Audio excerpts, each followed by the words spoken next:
if you're wrong, it will probably tell you you're right. Because it's made to be your friend rather than be trusted, right? How many people here have noticed a mistake when using ChatGPT? Okay, right, pretty much everyone, right? Okay, so now how do you train this AI to actually be accurate? We're going to explain that. So earlier we spoke about gathering all of the research, right? This is all of the YouTube triggers that we spoke about, all of the pain points, all of the Reddit insights, all of the book reviews, all of the subreddits, all of the comments. We gather everything and we keep it on one Google Doc. We consistently update that Google Doc. Every time we're doing research, which should be a regular activity, minimum, bare minimum once a month, you should be updating that Google Doc, right? You look at all of the titles from your favorite creators, and you put them into a Google Doc. The ones that got the most views in the last 1 month or 2 months, you put them all into a Google Doc.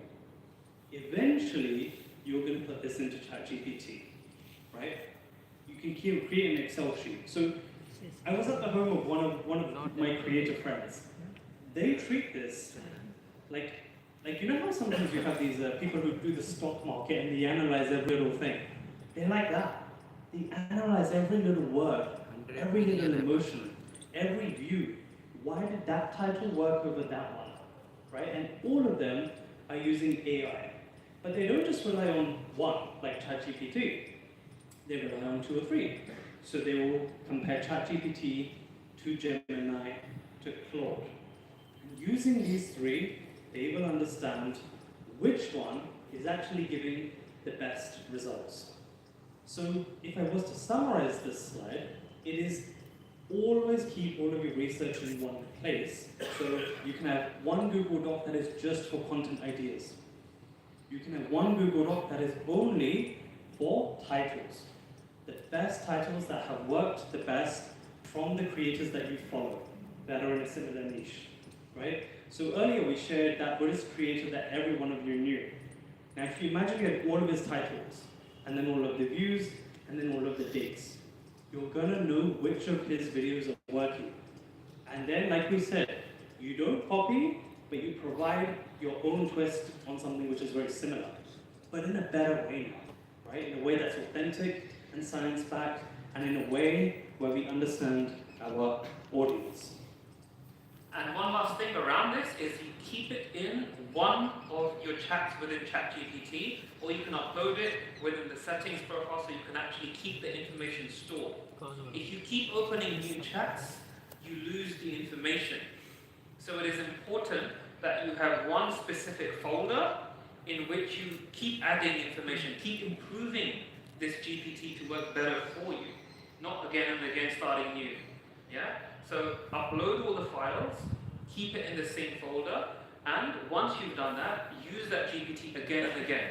Tell it to be the best, most expert, social media expert in the world, and work for you by analyzing this data as the best social media expert, who is able to grow your account on X platform, so specify which platform, and then tell it to then digest this information with that in mind. So you have to almost design both your user and your GPT. Yeah? You should know what your GPT looks like, and you should know what your actual user looks like. Yeah, everyone's ChatGPT is different, but you have to train the AI, not rely on it. And by gathering the data, I will show you a screenshot in a second.